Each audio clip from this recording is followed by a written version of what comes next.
In fact, there's big fancy machinery called a material recovery facility that sorts materials, but then they have to pay for this facility because people contaminate things.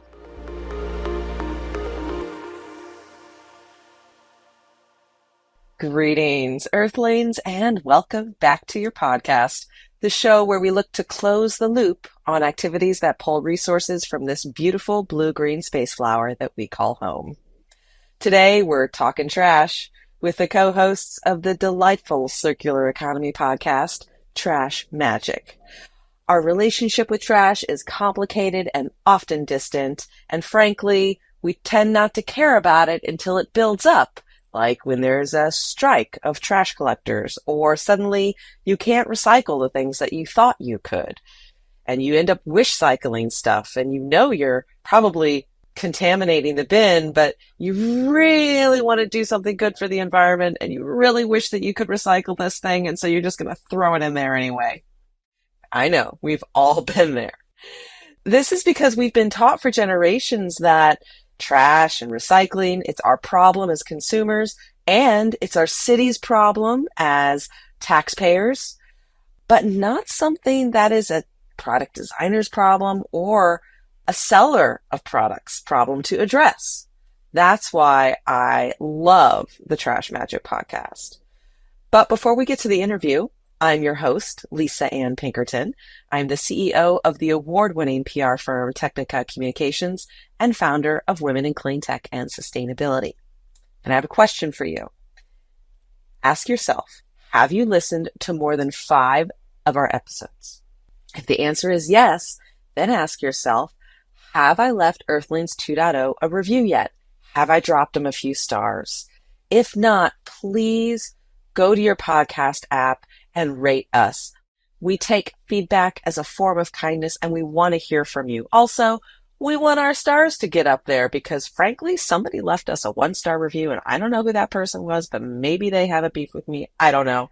Anyway, I'd like to hope that this is not a 1-star review podcast, so please let me know what you think. This also helps other people find the podcast through the algorithm. We want to get this information out to as many people as possible, and you can help us do that. Earthlings, also, if you spend more than $5 a month on coffee, please consider joining our Patreon page and sharing some of your financial abundance with us and the wonderful people that help make this podcast possible. $5 a month is all we're asking, and you're going to get exclusive content. You're going to get a t-shirt. You'll get a shout out on the show. Please join our community and help us support the great work that's being done here. Also, thank you to Resource Labs for having us on the network. Now, today's episode is shining a spotlight on trash. It is something that is a consistent presence in our lives and often unnoticed. But on average, Earthlings globally generate about 240 kilograms of trash a year. But that actually isn't a fair statement because in high-income countries, which is only about 16% of the global population, trash accounts for 683 million tons of waste from just 16% of the population. So for us Americans, that's roughly 1,800 pounds each a year, probably more if you're a heavy online shopper. That's why I'm excited to welcome Oakley Jennings-Fast and Sara Eve Fuentes to the show. They are the engaging hosts of the Trash Magic podcast, and they have transformed their enthusiasm for sustainability and circular economy into this dynamic platform that it not only educates and informs, but it also brings people together. And you know how I love community. They have diverse backgrounds. Oakley has a background in chemical engineering, and Sara has a background in waste management and recycling. And so together they make the circular economy really relatable and understandable. Oakley is the founder of Level Up Planet. It's a consulting and educational organization based in Boulder, Colorado. And Sara is the founder and president of Smart Waste USA, based in the San Francisco Bay Area. It's a company that helps corporations and school districts, among other organizations, dramatically reduce their waste bills and send less materials to landfill. She's the new chairwoman of Women in Clean Tech and Sustainability, and she is the co-chair of the Women's Council for the National Waste Recycling Association.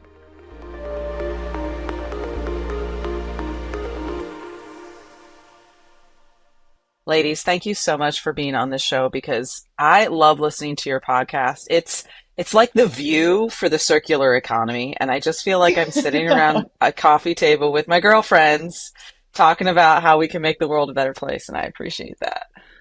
Yeah.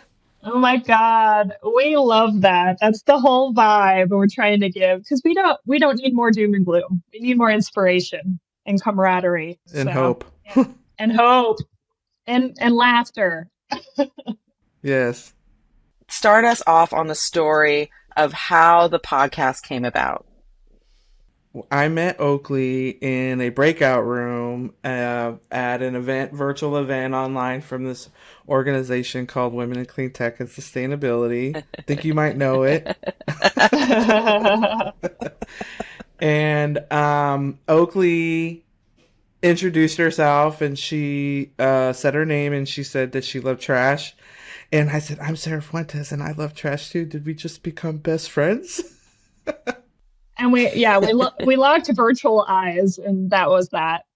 3 years later, we're still trash besties. We're trash besties. That's it. I love it. You guys met cute in a Zoom meeting. Yeah, COVID. That's what COVID did. It brought me Oakley, and she at the time she was living in the Bay Area, and then I had never met her, and she was giving away this beautiful reused mirror, and I was like, I'm gonna come get it, and I missed her like by a half hour, and I still didn't get to meet her in person. So our trash love met virtual online. So we were already reducing our carbon footprint, and we didn't even know it. True. Nice. And Oakley, the podcast was, as I understand, correct me if I'm wrong, but I kind of feel like the podcast was sort of your inspiration. Yes. Yeah, I guess so. Couldn't have done it without Sara, of course, though. She was my muse. But so really how the podcast came about is that my background's in chemical engineering, and I started my career in the manufacturing industry.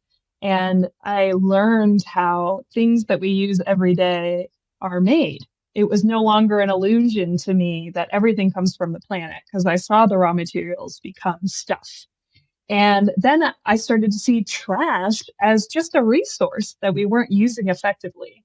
So I started to really get into this concept of circular economy and trash. And I met Sara just at the right time because she was already the expert in this industry. And I said, why don't we make a podcast about the beginning of life of stuff? I could talk about that side. And then Sara can talk about what you do when you're done with it. And that's how the podcast was born. That's how Trash Magic was born. Yeah, I felt like it was the perfect marriage because she has this vast knowledge of beginning of life. And I would always be so curious about it, and I just didn't have the answers. But I had this vast knowledge of the end of life and what happens to it at the end. And so I just felt like it was just perfect marriage. And as you know, Lisa, I'm always like, yeah, let's try it. Let's go. Yeah, always willing to experiment. I love that about you, Sara. Let's just try it out and see what happens. Yeah, let's try it. Yeah. Yeah. So, how did you come up with the name, and how did you frame the purpose of what you wanted to do? Well, we started off with our podcast called "What the Hell Do I Do with This?" I have that question all the time when I'm looking at my trash can. All the time. Right. So, yeah. But what we found is, and this may sound like an exaggeration, but it became a life philosophy. And suddenly we needed a name for this philosophy. And I was reading a book in a book club, and there was this phrase in the book, and it said trash magic. And it just hit me like a bolt of lightning. And then I told Sara, and you wrote it down. You were like, oh, wow, how cool. And ever since we changed the name to Trash Magic, I've been seeing more and more trash magic. Mm-hmm. And what we mean by that is that there is something beautiful to be found in what others see as disposable. And that can mean things, it can mean people, it can mean just anything that society deems as unworthy actually has all of this potential. And so I don't know, ever since we changed the name, I've seen it blossom into its own philosophy. What do you think, Sarah? I would concur. I see when people say, or when we ask them what their opinion is or what their experience of trash magic, and just this experience alone of making you as my friend is the example of trash magic that I'm going to give to Lisa and to the audience, which is, trash magic can also be bringing people together and it being a magical experience, right?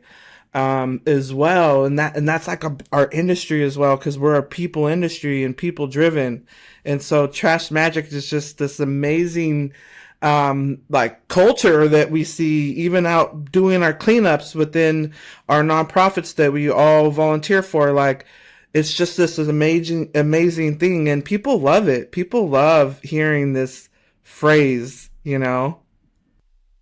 I like that it can have a different meaning depending on what angle you're looking at the world and how it can evolve beyond just the circular economy into other aspects of life. Yes. I never thought about that before. So thank you, Oakley, for sharing that insight. Oh yeah, of course. I mean, like I said, it's evolved over time. It's taken a life of its own. And so it's interesting how you start a project and then it changes you for the better sometimes. I love that. So that's the beauty of creativity, right? And creation, right? You're never the same. So when you think about the circular economy, how do you define it? And what's your vision of it in a perfect world? I explain the circular economy around this linear way of thinking and moving away from a linear way of thinking, around creating it to basically be disposed of, to versus creating something that has multiple uses or is then able to be repurposed. I understand that we can have a very technical conversation around this, around the circular economy. And this is another thing around the trash magic, is that we want to communicate to the everyday person. We want to communicate to those people that are not an industry folk, right? That are fighting, doing this fight of climate change, because we understand that it's a universal thing around purchasing and consumerism and around this. So when I explain circular economy, it's really, I want to keep it as simple as possible. But this is why I love having individuals like Oakley that have more of an engineering mind, that can have a more technical way of explaining things. So with that being said, I'll share that to Oakley. Like Sarah mentioned, our audience for Trash Magic is the everyday person, not the expert. And so, in the spirit of that, what is circular economy? As Sarah mentioned, right now we have a very linear economy where we create something, we use it, and we throw it in the landfill. And in the landfill, you can never use those resources again unless we decide to mine them, which who knows? A circular economy connects those two ends where we make waste into a raw material again. Um, but it's important to mention what the circular economy is not, and it is not recycling on steroids. Why? Because recycling is not a perfect system, as everybody has experienced. And also because recycling usually decreases the value of a certain item, especially if, speaking a little technically, those molecular chains weaken over time with some materials. So, what is the circular economy? It is maintaining the highest value of stuff for as long as possible. And we do that by repairing, reusing, reimagining, all of the re's. And then in the last step, last resort, then we recycle. And you covered this really well on the episode that we shared on our channel towards the end of last year, which was around sort of the producers having a responsibility to design their products so that they can either be reused or better recycled, or, just more thoughtfully so there's less waste, right? Yes, there's a lot of legislation coming down the pipeline. So, extended producer responsibility is putting that responsibility of the waste back on the producer. And the hope is that, as you mentioned, they would design it so that they would have longevity. Or the other big law that's coming around is the right to repair. So we can think about this with our cell phones. No, at this point, we can't repair them ourselves. Um, and so some of those laws may change those things, and it already has with things like farming equipment. So a lot of farmers are learning how to repair their own equipment and using all the same apps that the technicians would use. And it's because of those right to repair laws. So that's all part of the circular economy, the ability for a consumer to repair their items. It's kind of a lost art, you know, a lost art of being able to repair things. I was sharing my thought about making a repair pile of clothes, and when I was sharing that thought, I was highly discouraged. So it's interesting because I want to repair things so I can keep them, but also from a manufacturing mentality is to create something so someone can buy something new again, right? So this is such a good point that I don't want to miss too, which I didn't include in my definition of circular economy, which is that there's a whole service industry that can be revived.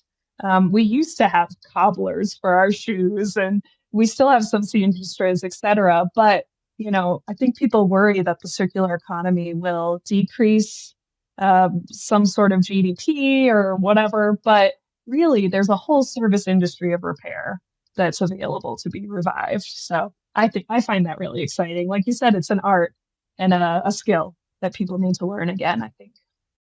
There's some changes in values though too that I think we get as a society we get a chance to adjust because like okay, take a cobbler for example, right? I have a favorite pair of shoes and I want to take them into the cobbler because they need to be resold, right? And I probably paid. I remember this pair of sandals. I loved them. They didn't really have a very good sole to begin with because I only paid like $15 for them, right? And I was like, oh, I don't want these to fall apart. I'm going to take them to the cobbler. I'm going to get them resold. And then they said, okay, well, it'll be like $40. And I was like, I only paid $15 for them, but yeah, let's do it. These are my favorite sandals. And I wore them for another like 4 years, right? But there was that moment when my brain was like, is this worth it? You're going to pay basically all more than double of what you originally paid. And you could just go out and buy another pair of shoes for that. And I see this all the time when you go to have things repaired. And I think part of that too is because we've lost our own art of how to repair something. You're absolutely right. Like I think simple things too. Like this is where the magic of TikTok or YouTube comes in, of learning a skill of stitching a hole through a hole in a sock or something like that. That some of us, all normal people in the world, have had this experience before, right? So it makes us human, and we all can relate to having something favorite that we want to keep forever, but because it's been used so much, because it's our favorite, that we don't want to let it go, but we know that we've worn it out so much. So this art is like an amazing thing, and it's like the economy aspect of the materials, that it brings a local economy. And that's the other thing that I love about the circular economy, and me being in a small business, is that it's bringing local economy, local jobs.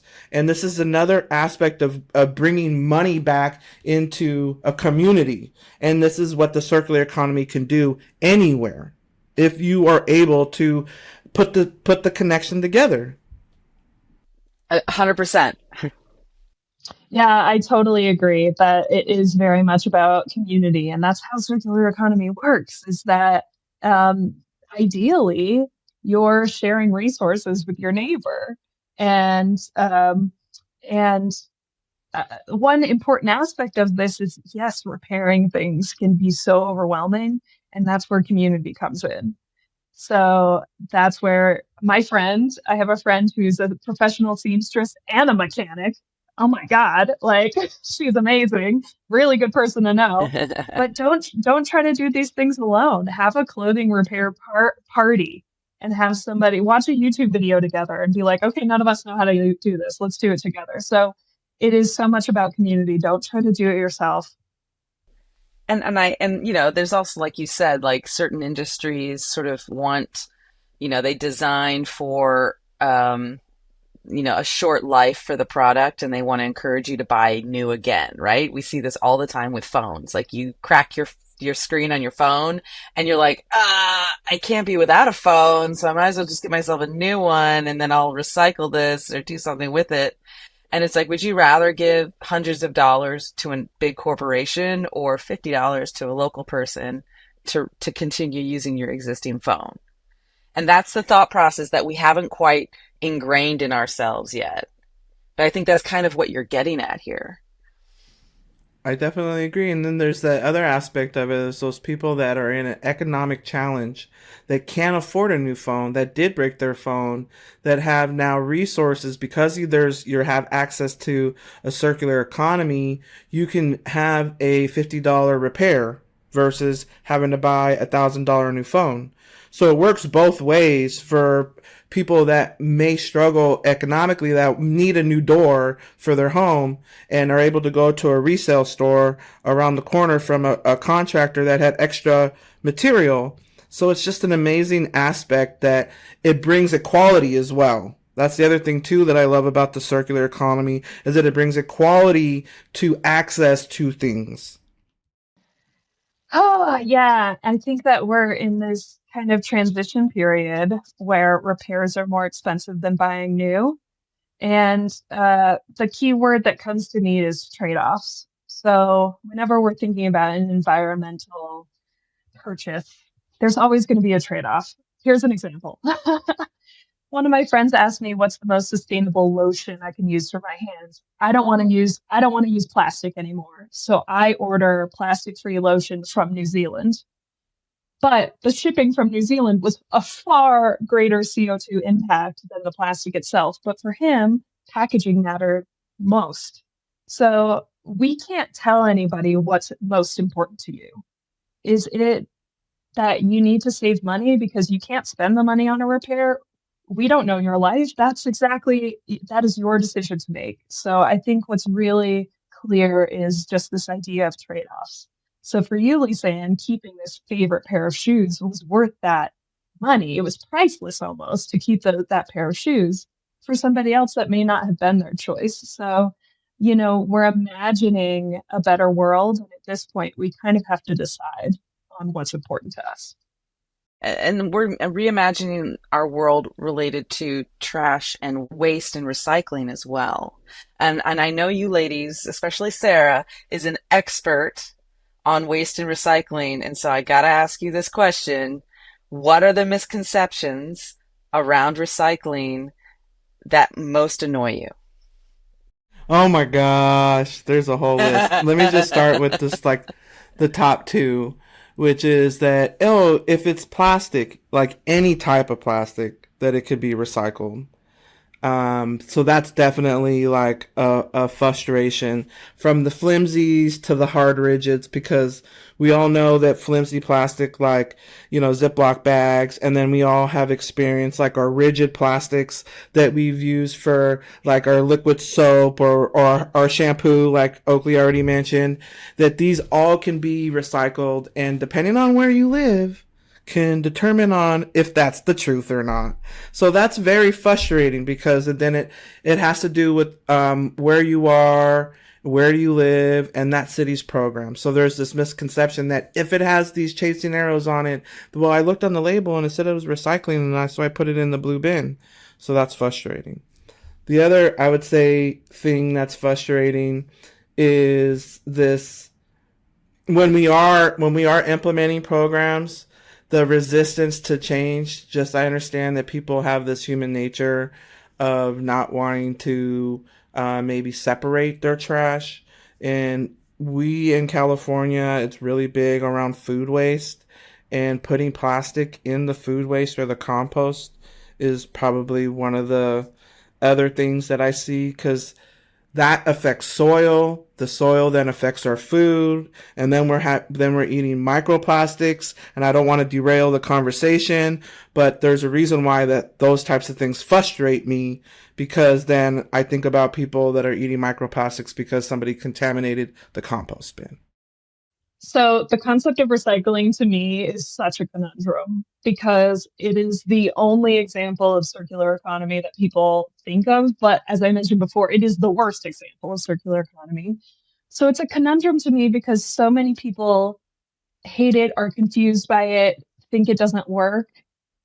But it is the very basic step one of circular economy. Like, it's really hard for me to talk about it. There's lots of misconceptions. So one that I talk about all the time is people saying, well, 90%, I heard 90% of plastic that could be recycled isn't. It comes down to two things. One is that people are contaminating their recycling stream, which means that they're putting things in the bin that cannot actually be recycled, called wish cycling a lot. So that's one. And then for that small business that's trying to make money off of those commodities, they don't have time to sort out the contaminants. In fact, there's big fancy machinery called a material recovery facility that sorts materials, but then they have to pay for this facility because people contaminate things. At any rate, putting things that can't be recycled in the recycling bin really messes up the whole industry. And two, in 2017, we no longer could ship our recyclables to China. And so we're lacking of recycling infrastructure in the US. So really, we're just kind of in this phase where we're trying to create our own infrastructure in the US. And so again, here's where the conundrum is. As a consumer, it is one thing you can really do is recycle correctly, because the cleaner that bin is, the more likely those things are to be recycled. But people have been so disillusioned by it, and it's not a great example of circular economy. So you can see my like inner battle about recycling in general. But it's the one people have the most awareness of because they've been told, as a consumer, it's your job to do the recycling, which, as we learned from your end of life producers designing for a circular economy episode, kind of like individuals have kind of been tricked into thinking that it's our responsibility to do the recycling, but really the manufacturers should be responsible for the own waste that they're creating through distribution of these products. Like if you buy a television in California, you pay an extra $150 or $50. You pay extra for the recycling of that television, regardless if you recycle it or take it to an electronics waste. Sarah, you can correct me if I'm wrong, but that was my understanding. Like you have to pay a fee to the state. Every electronic CRT, the screens, there is a similar to the California redemption value. There's a deposit, just like how most Californians, and also some other states, where there's a 5 cents deposit when you buy a can, like this, the Red Bull can or your soda can. It's a similar concept around the CRTs and the screens. This is around SB 20, so it's a bill where these recyclers now are able to get compensated because everybody that purchased these screens have made a deposit, and that's how the recyclers are able to process them appropriately within the state of California. So there is a process where the same principle applies for tires. When you buy new tires, you have to pay an environmental service fee or an environmental fee or a recycle fee. That fee definitely can be attached to the purchase. And then the responsibility is now then kind of shared with when it's getting repaired and when that tire is then taken off and brought back for recycling. So in a way, does that create a revenue or compensation stream for the recyclers? Yes. Okay, that makes a lot of sense. Thank you. And I kind of feel like we could just use more of that. What do you think? Yeah, so our interview with Heidi from the episode that you're talking about, the extended producer responsibility, she's focusing on lots of different products. to implement this same sort of model. So, yeah, it's very possible. One thing that I hope is that it doesn't make things more complicated for the consumer. Because if we're already confused by recycling, we need to know where to take our paint and our tires and our TVs, et cetera. So I'm really hoping that, again, in the spirit of the service economy, hopefully there will be some services out there that make it easy for the consumer. What are some topics that you are looking forward to exploring in the future? Ooh, Oakley, share, tell her. Okay, so we have a bit of an interesting topic, but it's one of my favorite topics. And it may be something that people are kind of weirded out by, but it's an important thing for every living human to think about, which is what do you want to happen to your body at the end of your life? And so our episode, it'll be our final episode of 2023, is about death and green burial. And people might be like, oh my God, I don't want to listen to that episode. And I No, no, don't blame no. you. I want to do that topic too. Okay, no, it's Yeah. amazing. So, and for me personally, thinking about these things actually brings a lot of joy to my life because it's like, oh, I need to enjoy my life while I'm around. So, we hope that it's an inspirational episode, although the topic can be dark. We hope that you find inspiration in it. So, yeah. Oakley and I spend time at the end of the year to kind of plan out some things and some intentions.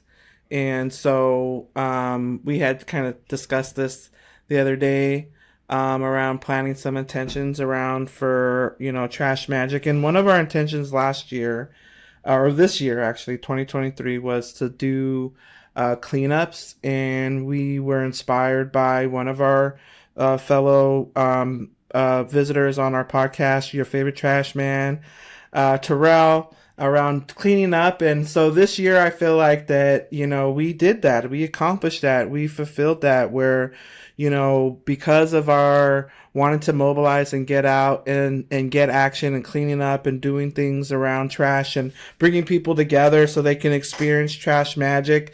Like, that to me was an amazing thing that we were doing this year. And so I'm excited to see what other things we can do around mobilization in 2024. Oakley and I have very philanthropic hearts, as you know, Lisa Ann.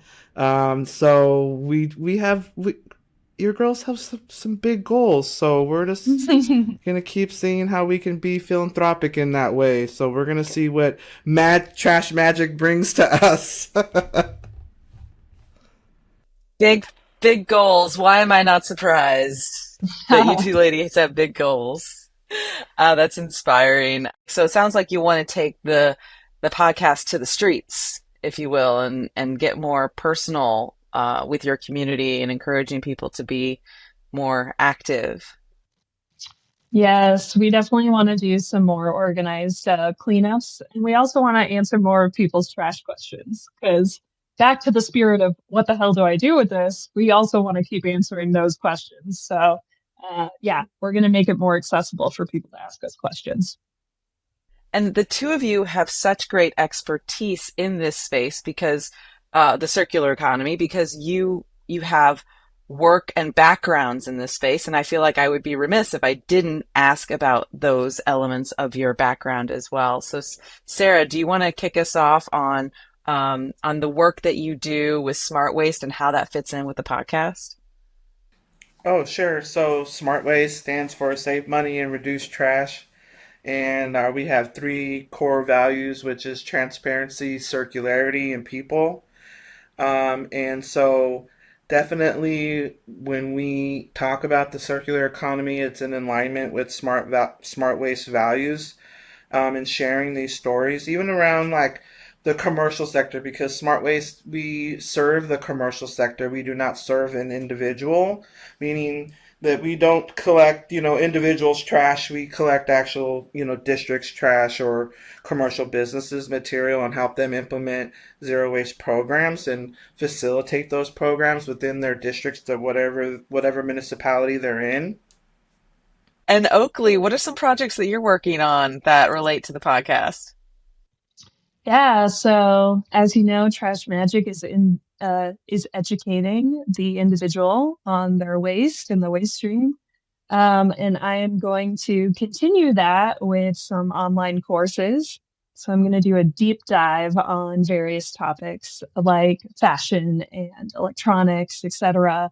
And it's really what the person can do with their stuff from purchasing to repairing to end of life. So basically, it's just a course that does a deep dive in some of the topics that we cover on the podcast. And in the spirit of equity, I think I'm going to make them all free on YouTube. So um, just have your eyes out for Level Up Planet is the name of my company. So yeah, I'm excited. Those will be coming out next year, 2024. That's wonderful. So we'll put a link in the show notes when you have that all ready to go, so people who are listening to this episode can go there and check it out. Sounds great. The last thing I wanted to ask you before we go is, what do you want people to come away with after listening to some of your episodes of Trash Magic? What's the change that you're looking to create in your audience and in the world here? My motto, my guiding light is connectedness leads to expansiveness. So that means the more we connect with the stuff around us and realize everything in this room around you came from the planet. It may not look like it. It may not look like a resource you can identify, but it all came from the planet. And by seeing that and appreciating that, you can connect with the rest of the world that it came from. So to me, if you can connect with yourself and those around you and the stuff around you, that leads to a more expansive life. And that's what I hope for others too.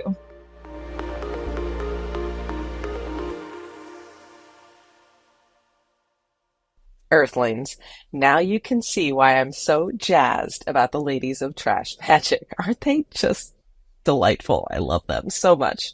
Thank you, Oakley and Sara, for such a wonderful conversation. When I think about their journey from a chance virtual meeting to becoming trash besties and lending voices to sustainability, it's such a powerful testament to the change that passionate individuals can drive when united by shared values. They've shown us that trash isn't something to be discarded or ignored or just taken for granted. But when approached from a creative and caring place, it can really lead to innovation and community. Who would have thought? Trash, community, amazing. So I hope this episode inspires you to see the magic in the materials we often overlook and consider how small shifts in your own perspective and actions can contribute to a more sustainable world.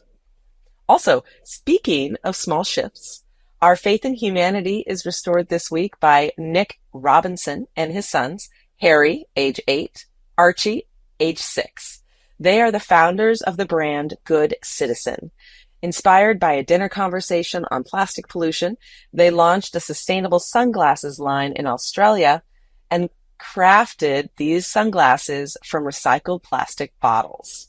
Nick, Harry, and Archie exemplify how creativity and dedication can inspire practical recycling initiatives and demonstrate that even the smallest efforts can make a significant impact on this beautiful blue-green space flower that we call home.